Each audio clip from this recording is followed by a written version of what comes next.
દરેક નીતિની સામે કાયદાની રીતે ઊભો રહેતો SSK ન્યૂઝ ચેનલ। સુરતના લાલ દરવાજા વિસ્તારમાં 100% ઇકો ફ્રેન્ડલી ગણેશજીની મૂર્તિની સ્થાપના કરવામાં આવી છે। વૃક્ષની છાલમાંથી બનાવેલા ગણેશજીનું કુદરતી વાતાવરણમાં સ્થાપન કરવામાં આવ્યું છે। કુદરતી વાતાવરણમાં ઝાડની ડાળીઓનો ઉપયોગ કરાયો છે, જેથી આ મૂર્તિ સુરતમાં આકર્ષણનું કેન્દ્ર બની છે।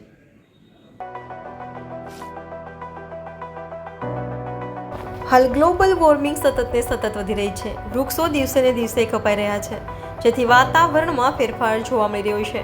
ભારતમાં વૃક્ષ વાવવા માટે અને વૃક્ષનું જતન કરવા માટે અનેક મુહિમ ઉઠાવવામાં આવી રહી છે।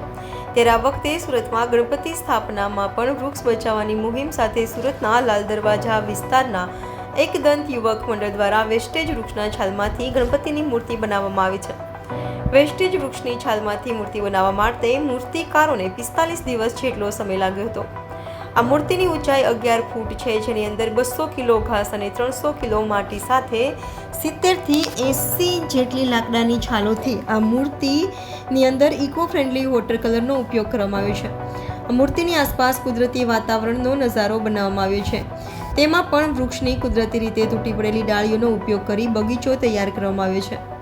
સાથે જ પક્ષીઓના માળા પણ મૂકવામાં આવ્યા છે। આ યુવક મંડળ દ્વારા છેલ્લા 4 વર્ષથી શ્રીજીની સ્થાપના કરવામાં આવે છે, જેમાં દર વર્ષે અલગ અલગ થીમ રાખવામાં આવે છે। ત્યારે આ વર્ષે સંપૂર્ણ ઇકો ફ્રેન્ડલી ગણપતિનું સ્થાપન કરવામાં આવ્યું છે। એટલું જ નહીં, આ ગણપતિની પૂજામાં વપરાતી અગરબત્તી પણ ઇકો ફ્રેન્ડલી છે। એક દંત યુવક મંડળ દ્વારા વૃક્ષ બચાવવાની મુહિમ અંતર્ગત હરિયાળું અને કુદરતી વાતાવરણની થીમ સાથે 100% ઇકો ફ્રેન્ડલી ગણપતિની મૂર્તિનું સ્થાપન કર્યું છે। હાલ સમગ્ર સુરતમાં લાકડાની છાલમાંથી બનાવવામાં આવેલી આ શ્રીજીની મૂર્તિ આકર્ષણનું કેન્દ્ર બની છે। મારું નામ દિવ્ય મહાજન।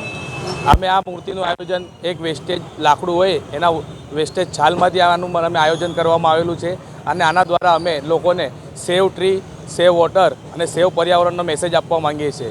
તે લાલ દરવાજા ખાતે અમે આ મૂર્તિની સ્થાપના કરેલી છે, અને આને 10 દિવસ માટે મંડપમાં અમે શ્રી દર્શન માટે બિરાજમાન રાખવાના છે। ક્યાંથી વિચાર આવ્યો આ વેસ્ટેજ એક લાકડામાંથી આપણું આયોજન?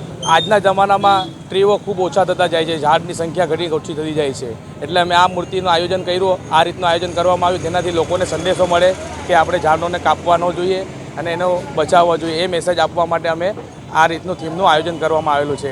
આ થીમ અમે આખી નેચરલી બનાવવામાં આવી છે, અને જંગલ થીમ પર અમે આ મૂર્તિનું આયોજન કરવામાં આવેલું છે। એવું લોકોમાં આકર્ષણ છે, ખાસ કરીને મૂર્તિને લઈને? લોકોનું તો એકદમ ખૂબ જ આકર્ષણ છે, લોકો જોવા માટે ઉત્સુક થઈ રહ્યા છે।